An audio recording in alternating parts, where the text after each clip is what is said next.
And welcome into the television version of Strategies for Living. I'm marriage and family therapist David McMillan.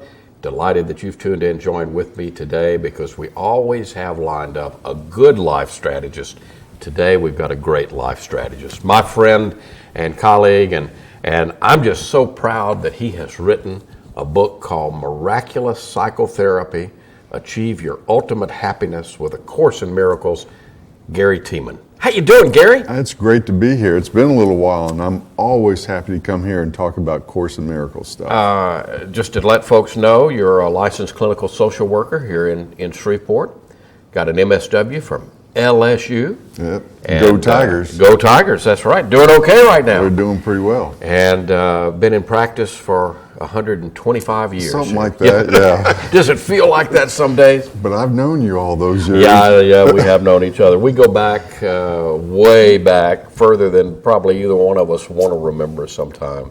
Yeah, a couple of generations of mental health professionals in this community. But it's interesting, Gary, and I truly am. This book, Miraculous Psychotherapy, is an excellent little book. It's an excellent little read. And it mentions A Course in Miracles, which is, well, how do we refer to this?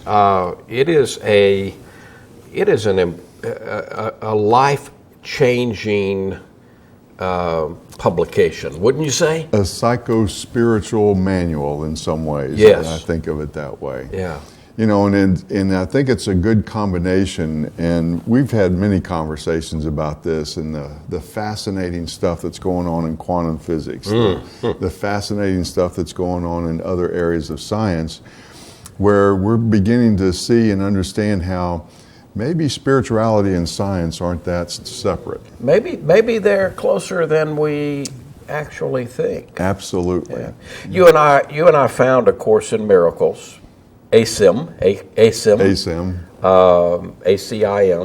around the same time, and I think both of us had a similar response. Oh, yeah. In fact, I'm not even so sure didn't we find it at the same bookstore? I think so.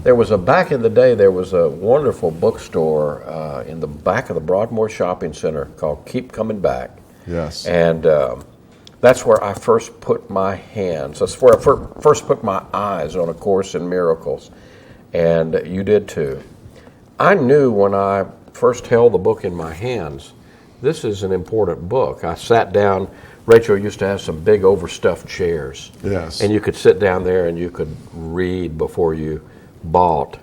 And wow, I was just blown away. And you may have been one of the people that Rachel led me to that book. When I was in there wandering around, as we often did in there, she pointed out this is a book that some people are having a lot of interesting responses to, and you may be one of those people that she was referring to.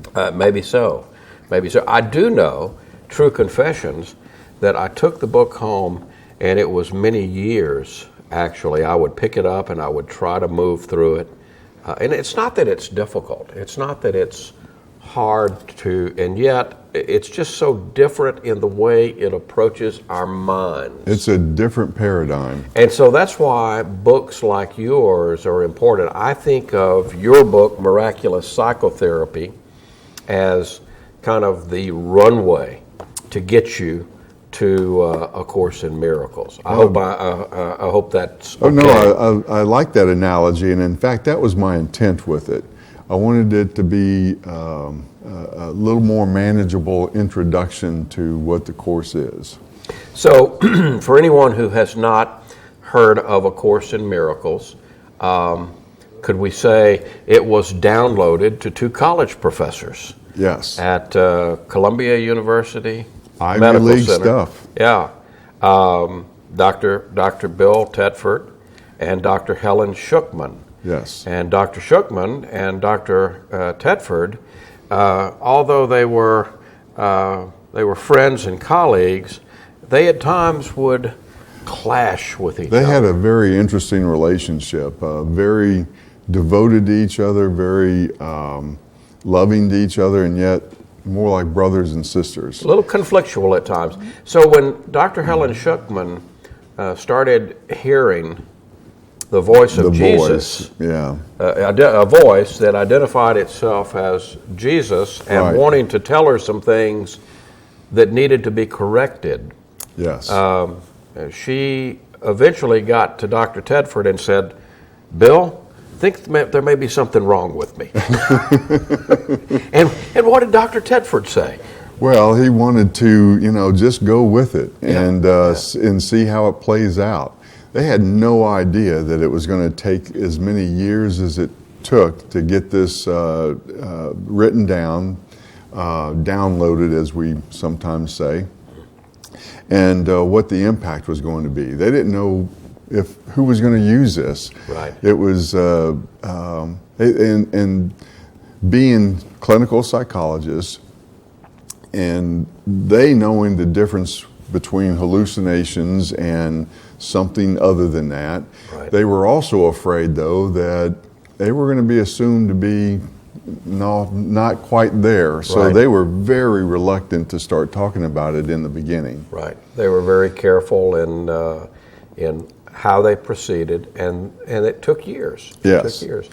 And yet, now, all of that took place in the late 60s? Late 60s, Early early 70s. 70s. Yes. We first got the first printed transcripts, if you will, of their download in the form that it is now, late 70s, early 80s? It was late 70s, mid-late 70s. And still, it was a very small number that knew about it. Right. And they didn't know what to do with it and were reluctant to share it initially. How has A Course in Miracles changed the way Gary Tiemann approaches life and looks at life? Well, and this is, we were referring to some of the other science that's going on. Quantum physics is a big thing that's been going on in our generation. Right. That's helping us understand more and more about the connections between mind and the physical universe. Right. And going back to, and you and I have both studied different aspects of spirituality, including different religions like Buddhism. And We're both students. We're both students. We're We're both searching. very curious students. It's what we do in our work. Yeah. And the Buddhists simply summarize that all suffering is in the mind, and when you learn how to think clearly, all suffering ends. And that it essentially comes down to training your mind how to think clearly. Easier said than done. Right. And in fact, I consider this manual to be maybe the most palatable manual that I've come across, particularly those of us raised in Christian Western civilization kind of settings. We should mention that the book is large because it's actually a number of books within one. Within A Course in Miracles is a textbook, the text, a workbook, a workbook for students, and a manual for teachers. And it goes on to explain that we're all we're all students and we're all teachers. Yes.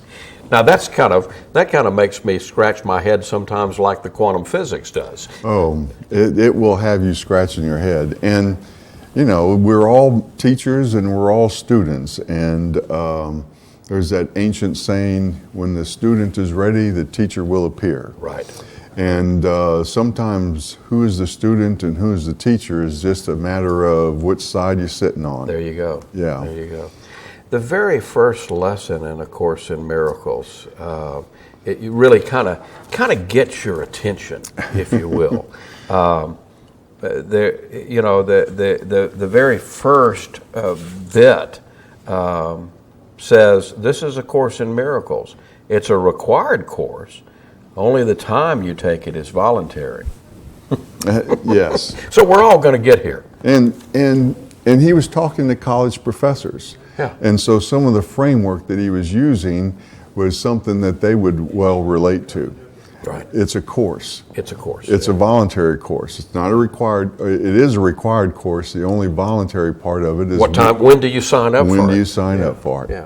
Yes. So I know that one of the things that over our many conversations and a lot of the work that you do, you talk about it in Miraculous Psychotherapy, that we do this more than one time. We do this until we get it. There's another part corrected. of that science stuff that we've been talking about. Yeah. Very few people are familiar with that science, that there's legitimate science going on in the field of reincarnation. The University of Virginia Medical School is probably the leader in the academic community, where they've been Has been for years. They've been studying and documenting reincarnation and approaching it as scientists for over 60 years. Wow. They have looked into over 3,000 cases. And of those 3,000 cases, there's over 1,100 cases that as scientists, they're saying, we've looked at the evidence, and all things considered, we think the best explanation is reincarnation. Wow.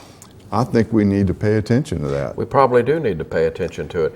But I know that you and I also have a colleague that has a website that we'll take a break and come back and talk Sounds a little good. bit about that, because there's a website out there that will, especially today, blow people away. We'll talk a little bit about it. Gary Tiemann is our life strategist today. He's the author of Miraculous Psychotherapy, Achieve Your Ultimate Happiness with A Course in Miracles. Gary will be back with more strategies for living as our life strategist today in just a moment. I am protecting life on our planet. Day by day, with every single thing I do. I conserve the world's biggest forests. I safeguard the rivers and oceans.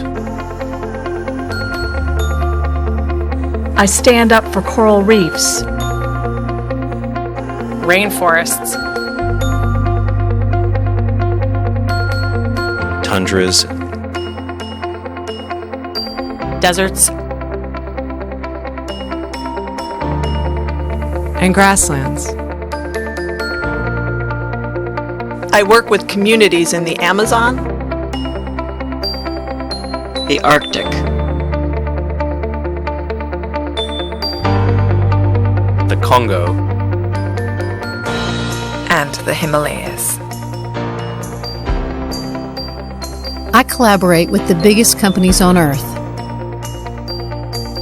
to make their processes and their products more sustainable. I influence governments to create policy that recognizes and respects the importance of nature. I give a voice to all animals who call Earth their home. I'm protecting life on our planet. But because I'm with WWF, I am not doing it alone. 6,000 staff. 6 million members. In over 100 countries. For more than half a century. Businesses. Foundations. Governments. Communities. Individuals. And one iconic panda. Together, we are protecting life on our planet. Including our own.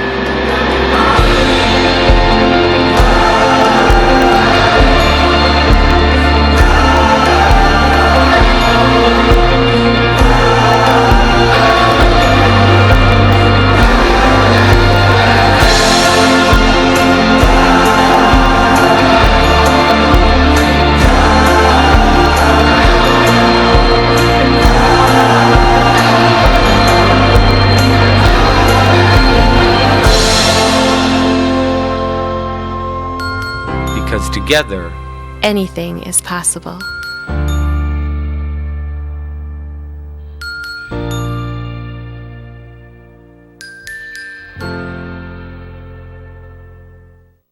Hey, welcome back. Welcome back into the television version of Strategies for Living. I'm marriage and family therapist David McMillan. Of course, you're watching Strategies for Living right now, but you can listen. You can listen to Strategies for Living each and every weekday afternoon on 710 Keel, 710 AM and 101.7 FM, 7 p.m. to 8 p.m. Monday through Friday, and then again on Sunday morning between 9 and 10.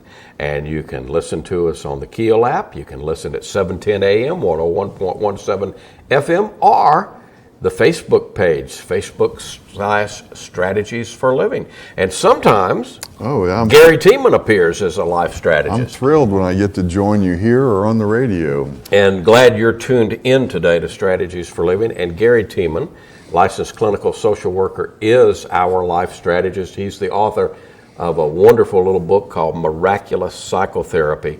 And you can find it. Well, easy way to get it is GaryTiemann.com. You can connect to Amazon.com. Amazon. I've learned it's on BarnesandNoble.com now. Fantastic. Yeah. Congratulations. Yeah, thank you. So one of the things that A Course in Miracles is consistent with, and we mentioned before the break, the idea that we do this more than one time. This is not just one journey. Right. And you were mentioning the University of Virginia, where for over 60 years there's been scientific research in the area of reincarnation. And there's also a gentleman that we both know, Dr. Yes. Walter Simcue, Yes. who maintains a fantastic website. I don't know how he does it. I don't either. It's extravagant. He's a practicing physician, but it's a labor. His reincarnation research website is a labor of love. Yes. That's all I can really say. It's passion. and tell the short story of how he got a little bit interested in this stuff. I know you know the story, but to share with our viewers that, when he was in med school or residency in Chicago, on a lark, he went to go see a psychic. Right. And that psychic said, "Oh, you were John Adams," He likes to downplay. He downplays that when you interview him, by the way. He doesn't like to, he's kind of gotten to the point where he doesn't like to talk about that so much. He doesn't. Yeah. But nevertheless, this is said to him. And so he goes on about his life. That's a very busy time in someone's life Yes, in that it is. circumstance. And then he has this voice years later, like 15 years later, that tells him to basically follow up on that John Adams That thing. John Adams thing. Yes. And so he does go through the process of finding the most legitimate professional psychic he can come up with. And he comes up with a guy named Kevin Ryerson. This might be someone that people recognize, that he's also the guy that's worked with Shirley MacLaine. Shirley MacLaine mentions him in her books, yes. He appears in her movie Yes. Way back when. Anyway, so not to get into all those details, but that Kevin Ryerson does validate that he was in fact John Adams. And so he just dives into the research. He's a very academic-minded kind of person anyway, research-oriented kind of guy anyway. So he just dives into the research and the information at University of Virginia and has been extending that research with his own work through his website and his entity called reincarnationresearch.com. Right. Yeah. And it's a fascinating thing if people go to it. It is absolutely packed full, and you'll even find a story on reincarnationresearch.com of a young man from Louisiana that has a story that'll make the hair on the back of your neck stand up. We've got a lot of Louisiana connections somehow, but one of the best cases in the country is right here in Louisiana. Yes. And that'll pique some people's interest. They'll go. Made national news way back when. Reincarnationresearch.com. By the way, does A Course in Miracles have anything directly to say about that, or is it indirect? It's more indirect. It doesn't want to get into a lot of specifics. It doesn't want to distract you from the purpose of the mind teaching that the manual is attempting to do. And one of the things it's teaching is to get perspective on what is of this finite physical world and what is of our true nature. Right. And the ego, in its cunning, baffling, powerful, and seductive ways, it can seduce people to get focused on and consumed by, whether it's the worldly stuff in this lifetime, or sometimes I've seen people get kind of consumed with finding out their past life stuff.